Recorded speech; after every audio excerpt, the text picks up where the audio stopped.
Bismillahirrahmanirrahim. Assalamualaikum warahmatullahi wabarakatuh. Alhamdulillahirabbil alamin. Segala puji syukur atas kehadirat Allah Subhanahu wa taala yang telah memberikan kesempatan kita pada hari ini untuk kembali berkumpul dalam ruangan kelas ini dalam keadaan sehat walafiat ya. Baiklah anak-anakku sekalian, sebelum kita mulai pembelajaran pada siang hari ini, lebih baik kita berdoa dulu. Berdoa mulai, berdoa selesai. Bapak akan mengecek kehadiran kalian terlebih dahulu ya. Alex Krisdianto, Agus Pratama masuk. Muhammad Pandu, Muhammad Nur Adha masuk. Fauzi Darmawan, oke. Tadi semuanya masuk ya, tidak ada yang izin, tidak ada yang apa. Baiklah anak-anakku sekalian, Bapak harap semoga pembelajaran pada hari ini kalian bisa serius menyimak materi yang akan Bapak sampaikan ya.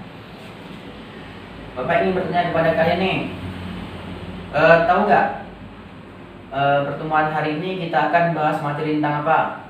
Ayo, ada yang tahu? Pandu, apa? Ya, betul sekali. Jadi, pada pertemuan kita siang hari ini kita akan membahas tentang menjaga kelestarian alam ya. Jadi, pada bab ini terdiri dari 5 surah ya. 5 surah, akan tetapi pada pertemuan ini kita akan membahas 2 surah saja, yaitu Quran surat Ar-Rum ayat 41 sampai 42 dan Quran surat Al-A'raf ayat 56 sampai 58. Baik, langsung saja kita masuk ke materi ya.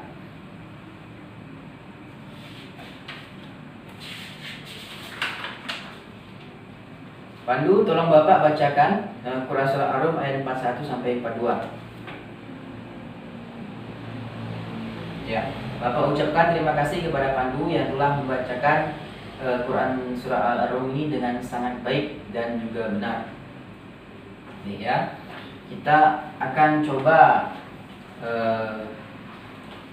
mempelajari Quran surah Ar-Rum ini isinya tentang apa ya. Jadi pada ayat pertama atau ayat 41 ini menjelaskan tentang telah nampak kerusakan di darat dan di lautan disebabkan karena perbuatan tangan manusia, supaya Allah merasakan kepada mereka sebagian dari akibat perbuatan mereka, agar mereka kembali ke jalan yang benar ya. Jadi yang dimaksud ayat 41 ini bahwa kerusakan yang terjadi di lingkungan di bumi ini bukanlah ulah makhluk lain, bukan ulah hewan ya, bukan ulah jin, akan tetapi ulahnya manusia. Karena apa? Karena manusia itu memiliki yang namanya sifat rakus, tamak ya. Ada sekelompok orang yang mengeksploitasi alam ini secara berlebihan ya, menebang pohon, yang dampaknya apa? Apabila hutan gundul, maka akan terjadi apa? Banjir. Karena apa? Karena tidak ada tanaman yang menyerap air dari hujan. Nah, sama juga halnya dengan tanah longsor.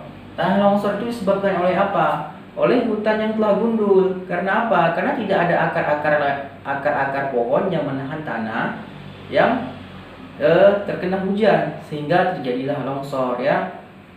Maka dari itu Allah mengatakan bahwa kerusakan di bumi ini tak lain dan tak bukan itu adalah ulah manusia. Tapi tidak semua manusia melakukan kerusakan. Yang jadi pertanyaan, manusia seperti apakah yang melakukan kerusakan ya? Kategorinya apa? Nah, kan? Jadi di sini Ibnu Katsir mengatakan bahwasanya orang yang melakukan kerusakan di muka bumi ini bukan hanya orang yang mengeksploitasi alam secara berlebihan ya, membuang sampah sembarangan ya. Selain itu Ibnu Katsir juga mengatakan bahwa orang yang bermaksiat kepada Allah itu juga menyebabkan kerusakan di muka bumi ini ya. Karena apabila banyak orang yang melakukan kemaksiatan, Allah murka. Allah angkat keberkahan dari alamnya. Allah turunkan hujan yang sebenarnya hujan itu adalah rahmat, akan tetapi banyak orang yang bermaksiat. Ada orang yang menebang pohon secara berlebihan. Maka terjadi apa? Ya, terjadi banjir, longsor dan lain sebagainya. Ya. Paham di sini? Ya.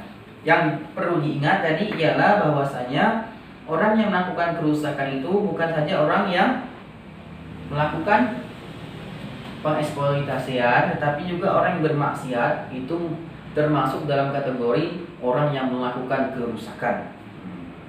Ya.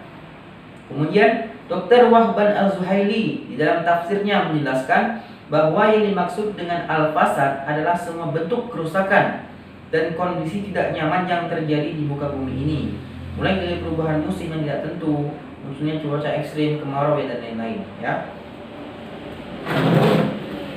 Jadi kerusakan itu tidak hanya berupa terjadi bencana, ya, hutan gundul, tapi perubahan iklim, kemarau yang panjang itu juga termasuk dalam kategori kerusakan, ya, menurut Dr. Wahban Al-Zuhaili.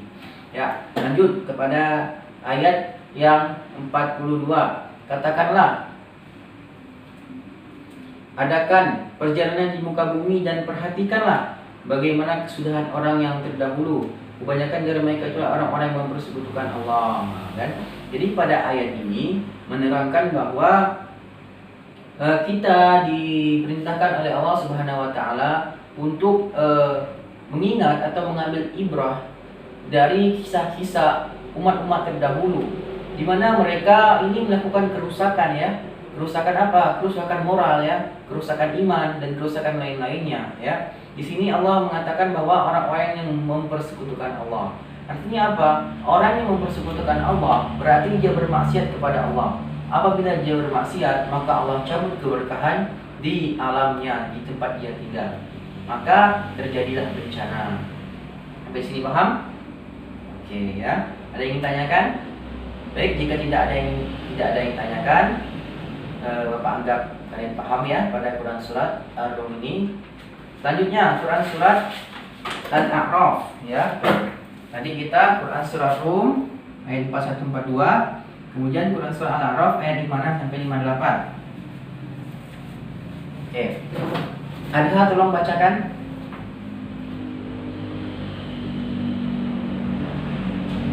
Ya.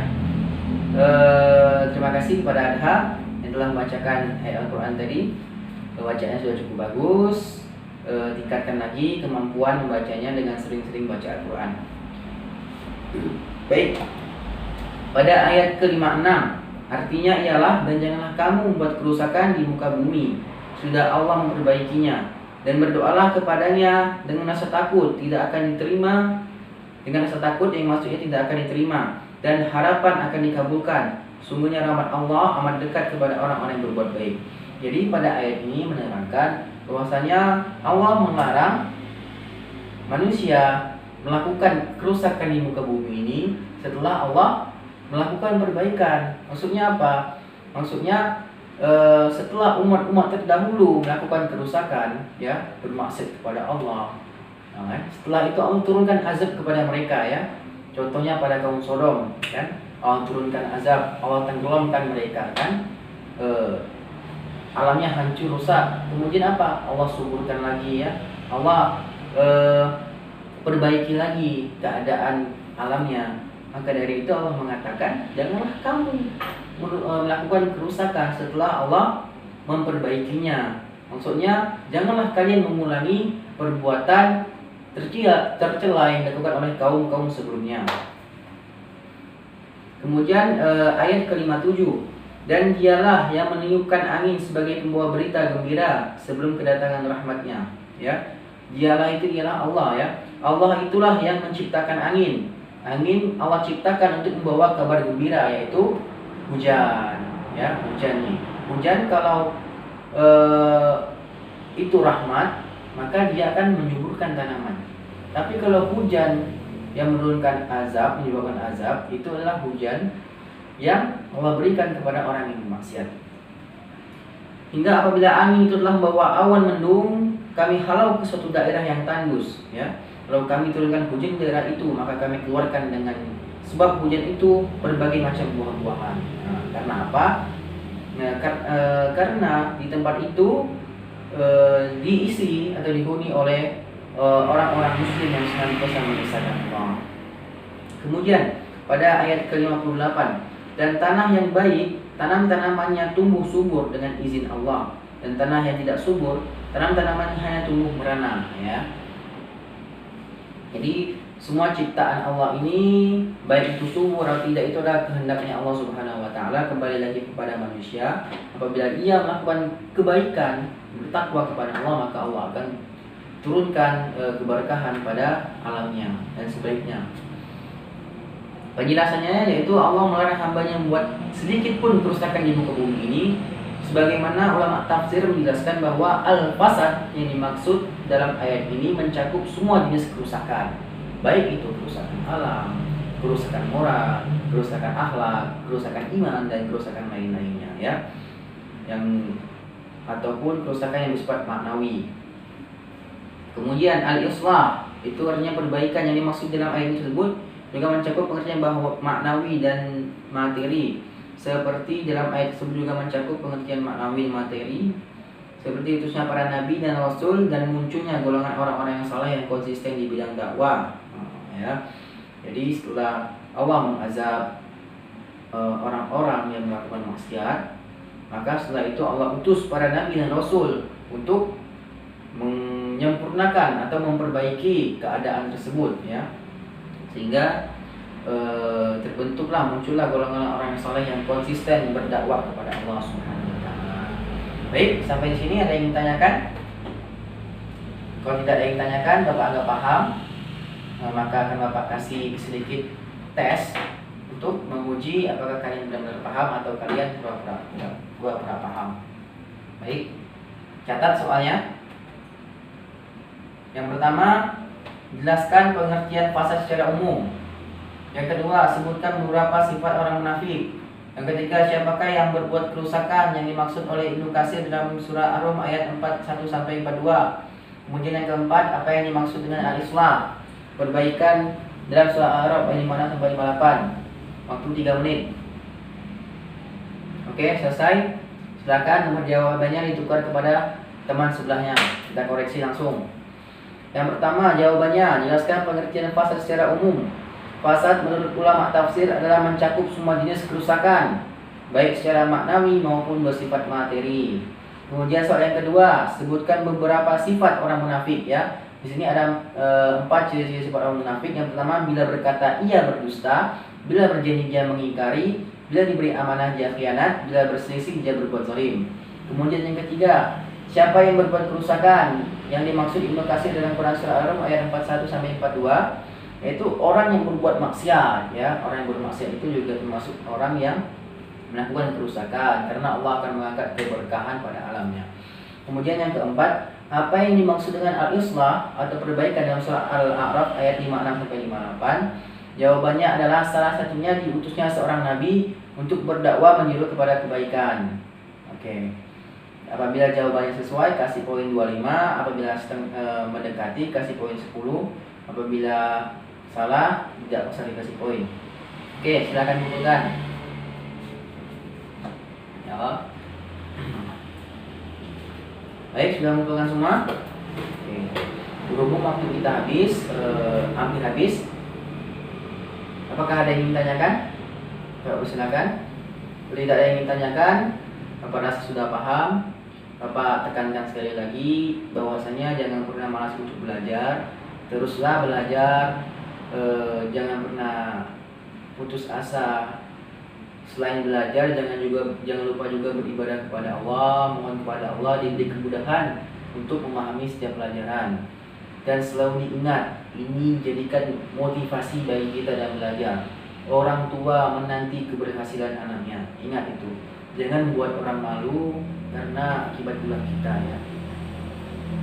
Orang tua sudah cukup susah merawat kita, maka kita harus balas dengan perbuatan baik yang mampu membanggakannya. Baiklah, sebelum kita tutup pembelajaran pada siang hari ini, mari bersama-sama kita melafazkan doa kifaratul majlis. Subhanakallahumma wa bihamdika asyhadu an la ilaha illa anta astaghfiruka wa atubu ilaik. Assalamualaikum warahmatullahi wabarakatuh.